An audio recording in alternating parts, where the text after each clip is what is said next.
সবজি খায় অন্য সবজি খাইলে আমাকে মানুষ মেরে দেবো গা আমাকে না এরা সবজি তো ভালো সবজি খায় এরা নিরামিষ খাইলেও বুট সুট সব দিয়ে বানায়।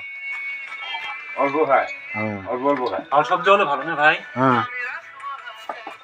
ভালো সবজি অল্প হলেই হয়ে যায়। হুম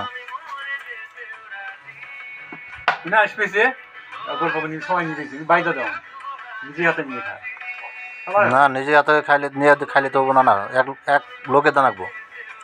আজকে আমি দেবো হ্যাঁ মাংস এক হাতে দিলে হে সবাই সমান সমান পাবে। কষির টাং না ওই তার কম বেশি যায় না বেশি যায় কিন্তু বেয়া লাগে কম বেশি অল্প একটু হবই না হবো হ্যাঁ সবাই তো সমান হয় না হাত কি সব সমান। হাতে তো অল্প ওড়ে না বেশি ওড়ে हाईलाइट कराई तो है ওই লাগে आ जाओ आ जाओ কম বস্তু হয়ে